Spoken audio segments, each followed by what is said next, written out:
তিনি হঠাৎ দেখলাম র্যাম্পে নাচানাচি করছিলেন, সবাই দেখেছেন পশ্চিমবঙ্গের মানুষ। দিয়ে ওখান থেকে একটা আওয়াজ তুলেছিলেন, কি করেছিলেন, ভাঙড়কে দখল নিতে হবে। আর ঠিক ওই দিনই, যদিও তার সাথে মেলাচ্ছি না, আমি ঘটনাটা বলতে যাচ্ছি এই কারণে, বিশ্বের তৃতীয় বিশ্বের দুনিয়ার জনগণের পয়লা নম্বর শত্রু হচ্ছে মার্কিন সাম্রাজ্যবাদ, আমেরিকা। আর ঠিক ওই দিনই আমেরিকার ট্রাম্প ভেনেজুয়েলাকে দখল করবার জন্য, ভেনেজুয়েলা যারা স্বাধীন একটা রাজ্য লাতিন আমেরিকার, সেখানকার একদম ঘুমের ঘর থেকে সস্ত্রীককে তুলে নিয়ে বন্দি করলেন, দখল দিলেন। আচ্ছা, দখল নেওয়া মানে কি? এই মঞ্চটাকে আমরা দখল নিয়ে নিলাম, মানে কি কেড়ে নিলাম। ঠিক একইভাবে পশ্চিমবঙ্গের রাজপুত্র কে তিনি? আমি এটা দেখাই না, খুব ইন্টারেস্টিং, আপনাদের দেখানো দরকার। কারণ আজকে এই প্রশ্নটা উঠছে যে অত বড় র্যাম কালচার পশ্চিমবঙ্গে কেউ কোনোদিন আনেনি, ওটা সাউথ ইন্ডিয়ার কিছুটা কালচার। কিন্তু আচ্ছা, আমাদের যে টোটোগুলো ভাড়া করা হয়েছিল, ড্রাইভার সাহেবরা আপনারা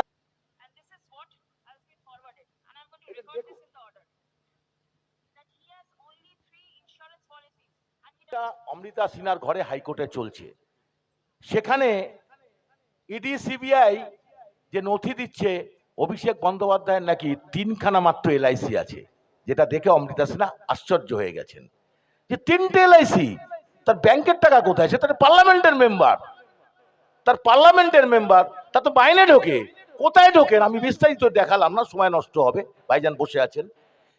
এই অমৃতা সিনহার ঘরে যেখানে হলো, সেখানে তিনি যে বলছেন যে কাকুর কণ্ঠস্বরের তার সাথে কি মিলেছে, রিপোর্টটা দিন আপনারা।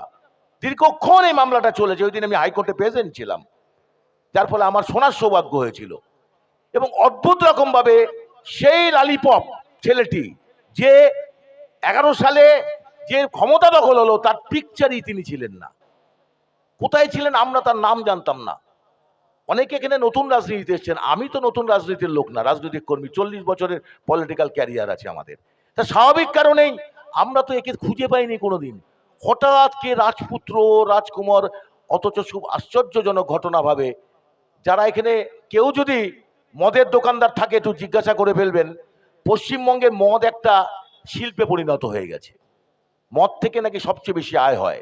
তাই জন্য রেশনে মদ দেওয়ার ব্যবস্থা করতে পারে মমতা ব্যানার্জি, কেন? যুব সমাজকে ভেঙে দেওয়ার জন্য। যখন নওশাদ সিদ্দিকী বলছেন তামান্নার বাড়িতে গিয়ে যে মা তোমরা রোজা রেখেও ছেলেদেরকে পড়াশোনা করাও, কোনোদিন কেউ বলেনি। এই রাজনীতির ময়দানে এমন একটা পরিবার থেকে যিনি উঠে এসছেন, যার সোনার পালঙ্কে থাকার কথা ছিল, তিনি রাজনীতিতে এসে বলছেন শিক্ষার আলো জ্বালাও মানুষের কাছে। শুনেছেন নাকি? আজকে সমস্ত মানুষের মুখে চর্চা হচ্ছে। আর আরেকজন এলেন, একটা উচ্চ কুলশ্রেষ্ঠ ব্রাহ্মণ, নিজেকে গর্ব করেন, মমতা ব্যানার্জি বলেন সবসময়, আবার রেড রোডে গিয়ে টুক করে একটু হিজাবটাও পরে নেন, মানে ক্লাউন ফেস করতে হবে তো মানুষকে, ভোটের রাজনীতি করতে হবে। তো সেই উচ্চ কুলশ্রেষ্ঠ ব্রাহ্মণ বলে দাবি করেন যে অভিষেক বন্দ্যোপাধ্যায়, তিনি তার কালচারটা কি, ওটা শুধুমাত্র এখন আপনি মদের লাইসেন্স প্রাপ্ত যে সমস্ত দোকানদার আছে তাদেরকে একটু জিজ্ঞাসা করবেন, দাদা মদটা কোথার থেকে কেনেন? নামটা হচ্ছে ভেপকো, BEVCO, ভেপকো। এই ভেপকোর কাছে সমস্ত মদের কোম্পানি ওখানে মালটা ফেলবে, ভেপকোর থেকে তাকে নিতে হবে। এই ভেপকোর মালিকানা কার? ওই ভেপকোর কমিশনটা ওই ভেপকো থেকে চলে যাচ্ছে অভিষেক বন্দ্যোপাধ্যায়ের কাছে, অন ক্যামেরা আমি বলছি এটা। আপনারা জানেন পিজিতে উডবান ওয়ার্ডের আগে একটা পয়সা দিয়ে ট্রিটমেন্টের ব্যবস্থা হয়েছে, তার মালিকানা কার? অভিষেক বন্দ্যোপাধ্যায়ের বাবার। অভিষেক বন্দ্যোপাধ্যায়ের বাবার।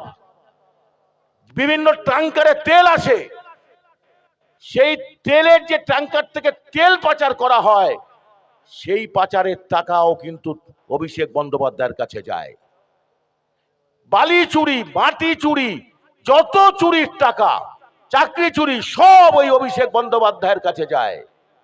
আমাদের প্রিয় নওশাদ সিদ্দিকী ভাইজান যখন ওয়াকফ সম্পত্তির উপরে অভিষেক বন্দ্যোপাধ্যায়ের ক্যামাক স্ট্রিটের অফিসটা আছে বলছেন, তো উনি চ্যালেঞ্জ করতে পারলেন না কেন? না, ওটা ওয়াকফ সম্পত্তি নয়। প্রকাশ্যে দাঁড়িয়ে চেয়ারম্যান বলছে, আমাদের বিধায়ক বলছেন যে ওয়াকফ চোর ফিরহাদ হাকিম, যাক না একটু মামলা করতে যাক না। যখন দেখছে যুক্তি তর্কের কাছে হেরে গেছে, এটা একটা চোর দুর্নীতিগ্রস্ত দল, তখন পুরোপুরি দখল নিতে হবে। ঠিক আরেকটি জায়গায় দেখাচ্ছি, সেটাও দেখলে আপনারা বলবেন আমি সচরাচর এটা দেখাই না, কিন্তু পশুদিনের অভিষেকের এই কথার পরে এইগুলো আপনাদের সচেতনতার জন্য একটুখানি মানুষের চর্চার মধ্যে নিয়ে আসবেন। আমরা কেউ বলছি না, বলছেন কে? সিপিএম করা লোক, সিপিএমকে দায়িত্ব দেওয়ার পর সব্যসাচী চ্যাটার্জি বলছেন যত সিপিএম করতেন স্বাভাবিকখানেই যেখানে যেখানে কুড়িয়ে কুড়িয়ে থাকে সেগুলো কেড়ে নিয়ে আসতে পারবেন। তাহলে আপনাদের নটোরিয়াস ক্রিমিনাল তো সেই ক্ষেত্রে প্রযোজ্য হয় নাকি? সব্যসাচী দত্তের ভাষায় নটোরিয়াস ক্রিমিনাল তো সেই ক্ষেত্রেই প্রযোজ্য হয় কি হয় না? আমরা বলছি না। তাহলে ভাঙড়ের মানুষ কি ডিসিশন নেবে? ভাঙড়ের মানুষ কি ডিসিশন নেবে? আজকে ভাঙড়ের মানুষের কাছে সবচেয়ে বড় প্রশ্ন যে একদিকে দুর্গা মন্দির তৈরি করা, মহাকাল মন্দির তৈরি করা, না রাজারহাটে যে জমিতে কোনোদিন হিটকোতে কোনো মন্দির মসজিদ করা যায় না, হিটকোর জমিতে একদম রেজুলেশন করা আছে, সেখানে দাঁড়িয়ে উনি মন্দির করে ফেলছেন। মামলা হবে, এ নিয়ে মামলা হবে, শুরু হচ্ছে। হিটকোর জমিতে মন্দির মসজিদ হবে না, ওরা একটা স্পেশাল ইকোনমিক জোন, যে স্পেশাল ইকোনমিক জোনের জন্য বাম আমলে বাম সরকারকে চলে যেতে হয়েছে, ওই নন্দীগ্রামে স্পেশাল ইকোনমিক জোন করতে যাওয়া হয়েছিল। ওই তো স্পেশাল ইকোনমিক জোনের পরিপ্রেক্ষিতে টাটাতে সিঙ্গুর কারখানা করার কথা ছিল, সিঙ্গুরে টাটাদের কারখানা করার কথা ছিল, সব কিন্তু নষ্ট করে দিয়েছিলেন এই মমতা ব্যানার্জি। আর সেই সময় দাঁড়িয়ে একমাত্র স্পেশাল ইকোনমিক জোন তৈরি হয়েছিল এই নিউ টাউন, এই এলাকাটাতে। অর্থাৎ কি স্পেশাল ইকোনমিক জোনে ওখানে কর্মসৃষ্টি হবে, কর্মসংস্থানের ব্যবস্থা হবে, বিভিন্ন কোম্পানি আসবে, তারা এখানে কারখানা করবে, শিল্প করবে এবং আইটি সেক্টরগুলো গড়ে উঠবে। কিন্তু সেগুলো সব পাকার পার হয়ে যাচ্ছে, হয়ে গিয়ে ওখানে মন্দির তৈরি করতে শুরু করলেন। দুর্গা ওদিকে কার টাকায়? সরকারের টাকায়। দীঘাতে জগন্নাথ মন্দির করছেন কার টাকায়? জনগণের টাকায়। আমি সেদিনকে উত্তরবঙ্গ থেকে ফেরার সময় ওই যেখানে মহাকাল মন্দির করবেন বলে জায়গাটা দিচ্ছে, সেই জায়গাটা দেখতে গিয়েছিলাম। ঠিক যখন উদ্বোধন করতে উনি গেলেন, ভিত্তিপ্রস্তর স্থাপন করতে গেলেন, তার আগে সেই মহাকাল মন্দিরের জায়গাটা কারখানার জন্য দিয়েছিলেন মানুষ। কারখানাটা উঠে গেল, উঠে গিয়ে ওখানে মহাকাল মন্দির করছেন। এবার উনি রাস্তায় কিছু জায়গা দখল, যেগুলো তৃণমূলরা দখল করে নিয়েছে রাস্তার জায়গায়, হয়তো শনি মন্দিরও করা শুরু করবেন, আবার রাম মন্দিরও করা শুরু করবেন। শুধু করবেন নাকি স্কুল, হাসপাতাল এগুলোকে ডেভেলপ করবে না। শিক্ষা আনে চেতনা, চেতনা আনে বিপ্লব। সেই জন্যই আজকে ভারতবর্ষ, পশ্চিমবঙ্গের মাটিতে সমস্ত এই যে গ্রাম বাংলার শিশুরা কার কাছে কোথায় পড়ে? প্রাইমারি স্কুলে পড়বে তো, সেই প্রাইমারি স্কুলে শিক্ষক নেই, প্রাইমারি স্কুল উঠে যাচ্ছে, হাজার হাজার শিক্ষক নিয়োগ হচ্ছে না, কর্মসংস্থান হচ্ছে না, সমস্ত ব্লক স্বাস্থ্য কেন্দ্রগুলোকে ডেভেলপ করা হচ্ছে না। করতে গেলে যে ডাক্তার নিয়োগ করা দরকার, সেই ডাক্তারটাও তারা নিয়োগ করতে পারছেন না, টাকা শেষ। আর উনি কি আসলে চাইছেন রাজ্যটাকে বিজেপির হাতে তুলে দিতে? কারণটা কি? 8 লক্ষ কোটি টাকা কিন্তু দেনা করে গেছেন মমতা ব্যানার্জি, শুধু দেনা করে দান খয়রাতে দিয়ে গেছেন, দান খয়রাতে দিয়ে গেছেন। ওর আর সরকার চালানোর ক্ষমতা নেই, বলে ভাই ছেড়ে দে মা, কেঁদে বাঁচি, ভাইপোকে একটু দেখিস, তোরা ক্ষমতা নিয়ে নে ভাই। এই একটা আন্ডারস্ট্যান্ডিং চলছে, যেটা আমরা 21 সালে পার্টি গঠনের পর থেকে বলার চেষ্টা করেছি, যাহা বিজেপি তাহাই তৃণমূল। এটা আজকে স্পষ্টত জায়গায় দাঁড়িয়ে গেছে। সেইখানে দাঁড়িয়ে আমাদের কর্তব্য কি? এ জবাব এই বাংলাকে পরিবর্তন করতে হবে, বাংলা নয়া বাংলা গড়ে তুলতে হবে। কারাদের তো হাত দিয়ে গড়ে উঠবে নব উদয় সূর্যোদয় গঠন করতে গেলে নতুন প্রজন্ম, এই আমাদের নওশাদ সিদ্দিকীর মতন নতুন প্রজন্ম, যারা স্বচ্ছ ভাবমূর্তি নিয়ে পশ্চিমবঙ্গের মাটিতে রাজনীতিতে এসছেন, যারা আজকে লিজেন্ড মুখ হিসাবে ওয়েস্ট বেঙ্গলের মাটিতে গড়ে উঠছে, তাদের হাত ধরে নতুন বদল আনতে হবে এই পশ্চিমবঙ্গকে। আর এই চুরি দুর্নীতিগ্রস্ত যারা ধর্ম নিয়ে রাজনীতি করছে, ধর্ম নিয়ে রাজনীতি হচ্ছে সবচেয়ে বড় দুর্নীতি। আর সেই ধর্মের রাজনীতি পশ্চিমবঙ্গের মাটিতে কোনোদিন ছিল না। আমি সিনিয়র সিটিজেন, প্রায় 60 মানুষ বলছি, কোনোদিন আমার জন্মের ধর্মের রাজনীতি দেখিনি। 11 সালের পর থেকে আজকে মমতা ব্যানার্জি এখানে ধর্মের রাজনীতি শুরু করেছেন। আর বিজেপি তো ধর্ম নিয়েই রাজনীতিটা করেন, ওরা তো স্পষ্ট, আমরা জানি বিজেপি একটা ধর্ম সাম্প্রদায়িক দল এবং সাম্প্রদায়িকতা নিয়েই তারা বেঁচে থাকতে চায়। মমতা ব্যানার্জি কি সাম্প্রদায়িক থেকে উস্কে দেননি? আজকে আমার বলতে হবে না, ওই ওনার ছদ্ম মানে বহিষ্কৃত হুমায়ুন কবির বলছেন। আমরা এতদিন বলেছি, কেউ বিশ্বাস করেননি, যে 11 সালের পর থেকে আরএসএস এর সংখ্যা, আরএসএস কারা, একমাত্র রাজনৈতিক দল বিজেপি, যেটা নিজে চলে না, তাকে চালায় আরএসএস। আর সেই আরএসএস এর সংখ্যা 11 সালের পরে 10 গুণ বেড়ে গেছে পশ্চিমবঙ্গের মাটিতে। মমতা ব্যানার্জি জায়গা করে দিয়েছেন। কেন? 1998 সালে বিজেপির গর্বে মমতা ব্যানার্জির জন্ম, মানে তৃণমূলের জন্ম। স্বাভাবিক কারণে সে তৃণমূলের পয়সা, রাইটিস্ট একটা দল, তার ফিনান্স লাগে, সেই ফিনান্সটাকে ক্রিয়েট করেছিলেন বিজেপি।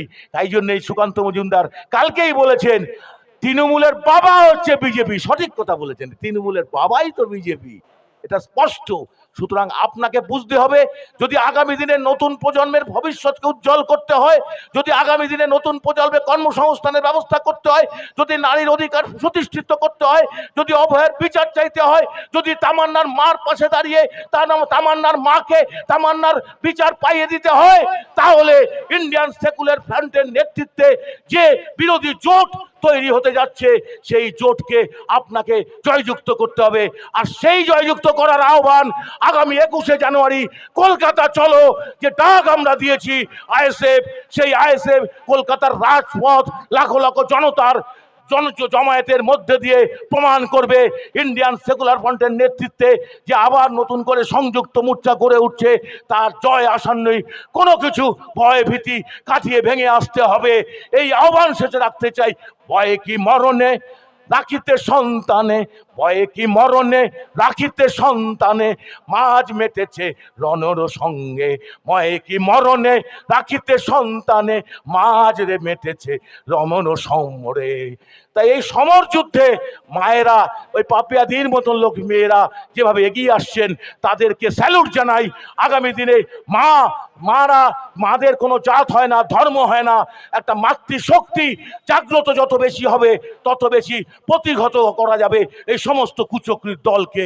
সেই দলকে এই শপথ আজকের এই সভা থেকে নিতে হবে, এবং আগামী 21শে জানুয়ারি ঐতিহাসিক সমাবেশের মধ্যে দিয়ে ওই লালিপপ খোকাবাবুকে উত্তর দিয়ে দেব।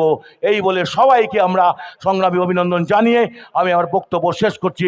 ইনকলাব জিন্দাবাদ।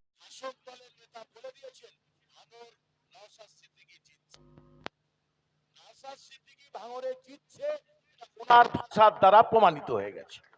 কেন? আমি সচরাচর আমার বক্তৃতার সঙ্গে আমি কখনো অন্যের আলোয় আমাদের আলোয় কাউকে আলোকিত হতে দিতে চাই না, শত্রু পক্ষকে দিয়েও না। কিন্তু একটা বিশেষ ঘটনা ঘটে গেছে। আমায় কালকে বহু সাংবাদিক ফোন করেছেন এবং ইন্টেলিজেন্স ডিপার্টমেন্টের লোকেরাও ফোন করেছিলেন। বিষয়টা কি আপনারা